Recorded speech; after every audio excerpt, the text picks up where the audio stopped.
আলহামদুলিল্লাহ আলহামদুলিল্লাহি কাফা ওয়া সালামুন আলা ইবাদিহিল্লাযিনা ইসতাফা আম্মা বাদ।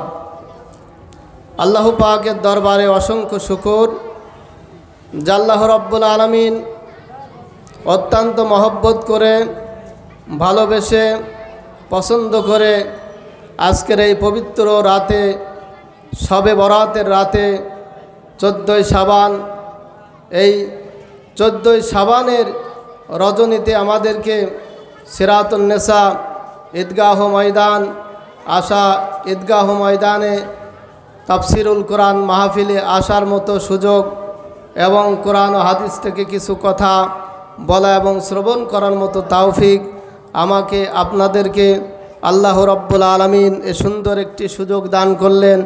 এজন্য সকলে দিল থেকে শুকরিয়া আদায় করি আলহামদুলিল্লাহ। আজকের এই মাহফিলে আসতে পেরে আপনারা খুশি না বেজার?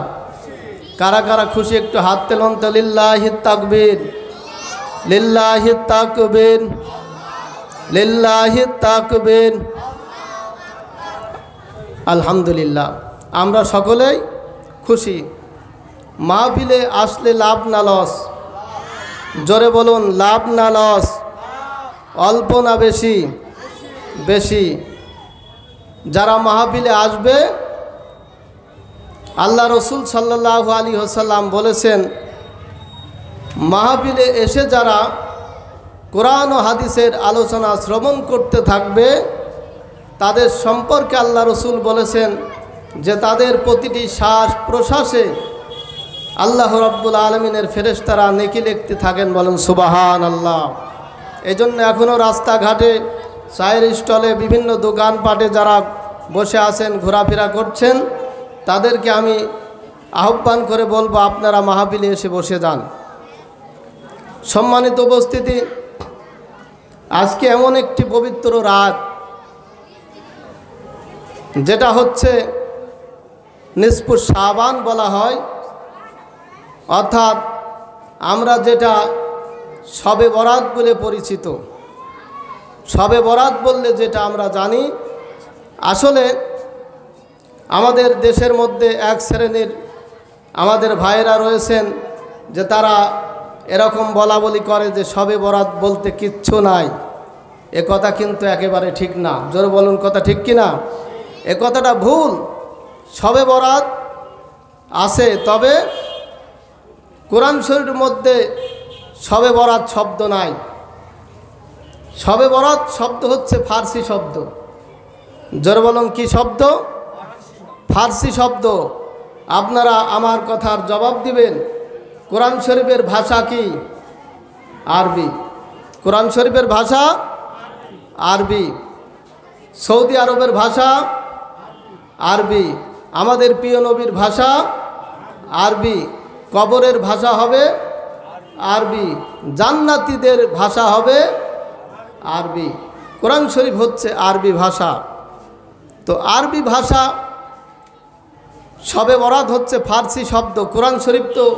কোরআন শরীফের মধ্যে তো ফার্সি কোনো ভাষা নাই। জোর বলুন, কথা ঠিক কিনা? অতএব সারা জীবন যদি কোনো ব্যক্তি এই ফার্সি ভাষা শবে বরাত যদি খুঁজতে থাকে, কোরআন শরীফ ভিতরে পাবে না। কোরআন শরীফের মধ্যে বলা আছে নিসফু শাবান, আরবিতে বলা হয়েছে। হাদিস শরীফের মধ্যে কথা আছে। এজন্যে কোরআন শরীফের ভাষা, আরবি ভাষায় যে কথাটা আছে, সেই কথাই যদি কোনো ব্যক্তি খোঁজে তাহলে সে শবে বরাত পেয়ে যাবে। বলুন আলহামদুলিল্লাহ। আমাদের এই দেশে ফার্সি অনেক ভাষা চলে আছে। আমাদের এই দেশে একসময় ফার্সি, উর্দু এবং ফার্সি ভাষার প্রচলন বেশি ছিল। বাংলাদেশ স্বাধীন হওয়ার আগে ফার্সি ভাষা, উর্দু ভাষা আমাদের দেশে চলতো, এবং বাংলাদেশ স্বাধীন হওয়ার পরও কিছুদিন উর্দু ফার্সির ভাষার অনেক প্রচলন ছিল। একথা ঠিক বললাম না ভুল বললাম? এই জন্য আমরা অনেক শব্দ ফার্সিতে ব্যবহার করি, অনেক শব্দ ইংরাজিতে ব্যবহার করি, কিন্তু এটার অর্থ আমরা জানি না, না জেনেই আমরা ব্যবহার করি।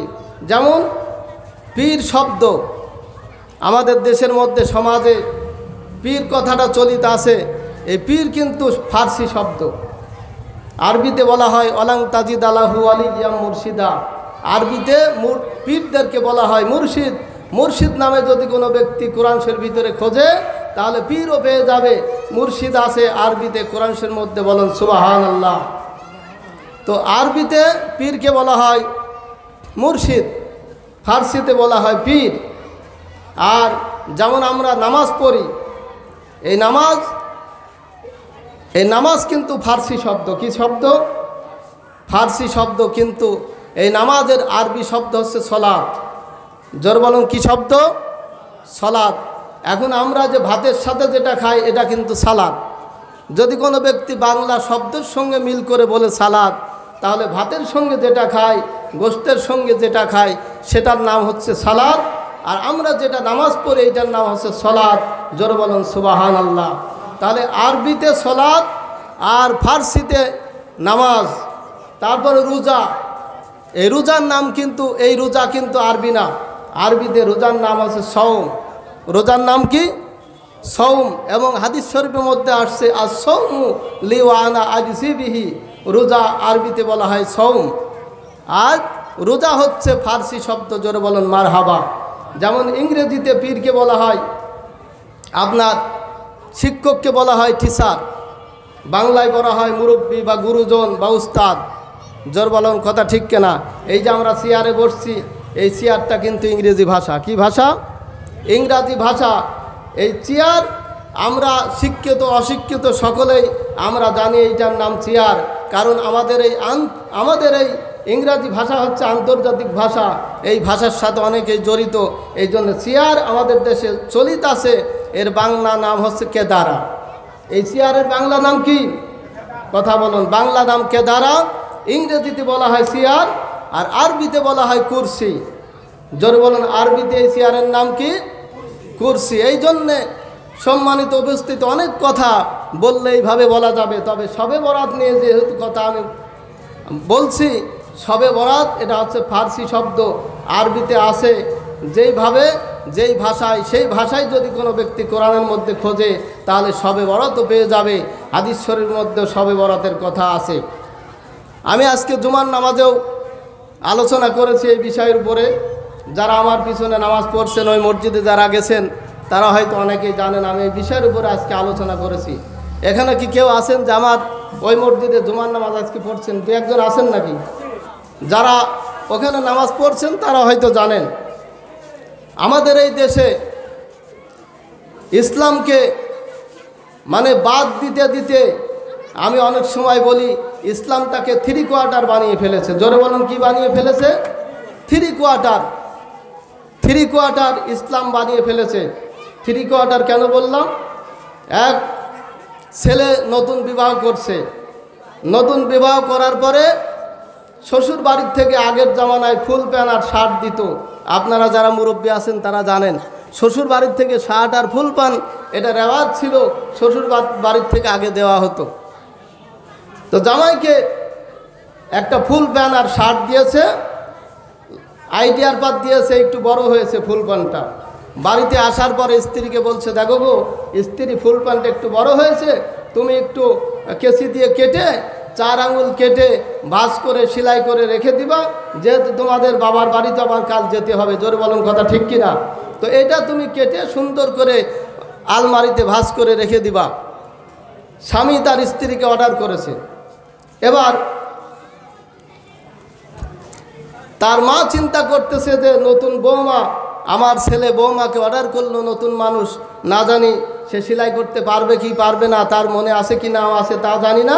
ছেলের মা ওই ফুল প্যান্টটা নিয়ে 4 আঙুল কেটে সুন্দর করে ভাঁজ করে আলমারির ওখানে রেখে দিয়েছে। এবার ওই বাড়িতে ছেলের বোন ছিল, সে চিন্তা করতেছে ভাবিকে, ভাই অর্ডার করলো ফুল প্যান্টটা কাটার জন্যে, ভাবি নতুন মানুষ, সে কাটেছে কি না কাটেছে জানি না, আর মাও মুরব্বী মানুষ, সে অনেক নানান কাজে ব্যস্ত, যাই হোক এই কাজটা আমি নিজেই করে রেখে দিই। এবার বোনও কী করছে, ভাইয়ের দরদ নিয়ে ওই ফুল প্যান্টটা 4 আঙুল কেটে ভাঁজ করে সুন্দর করে আলমারির উপরে রেখে দিয়েছে। এবার আপনারা বুঝে থাকলে বলেন, স্ত্রী কাটলো 4 আঙুল, স্ত্রী ফুল প্যান্ট কাটছে কয় আঙুল? 4 আঙুল। মা কেটেছে 4 আঙুল, বোন কেটেছে 4 আঙুল। এখন স্ত্রী যে কেটে ভাঁজ করে রেখে দিয়েছে মা তা জানে না, আবার মা যে কেটে ভাঁজ করে রেখে দিয়েছে বোন তা জানে না, আবার বোন যা কেটে রেখে দিয়েছে মাও তা জানে না। এইভাবে তিনজনে 4 আঙুল কাটতে কাটতে 12 ইঞ্চি কেটে ফেলেছে। এইবার ওই ফুল প্যান্ট আর ফুল প্যান্ট নাই, এবার 3/4 হয়ে গেছে। এবার আপনারা বুঝে থাকুন, এই 3/4 ফুল প্যান্ট নিয়ে কি শ্বশুর বাড়ি যাওয়া যায়? জোরে বলুন, যাওয়া যাবে? এই 3/4 ফুল প্যান্ট নিয়ে যেমন শ্বশুর বাড়ি যাওয়া যায় না।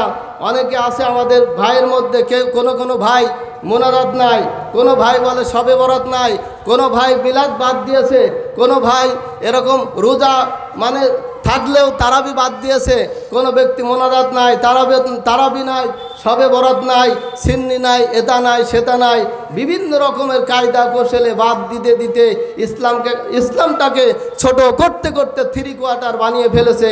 এইবার আপনারা বুঝে থাকলে বলেন যে যেমন এই 3/4 ফুল প্যান্ট ছিল, কিন্তু 3/4 এই প্যান্ট পরে যেমন শ্বশুর বাড়ি যাওয়া যায় না, ইসলাম বাদ দিতে দিতে শার্টখাট করতে করতে ছোট্ট করে এইরকম এই 3/4 আলা ইসলাম যারা মানবে এরাও জান্নাতে যেতে পারবে না। সম্মানিত উপস্থিতি, এইবার আসুন আমার মূল আলোচনার দিকে যায়।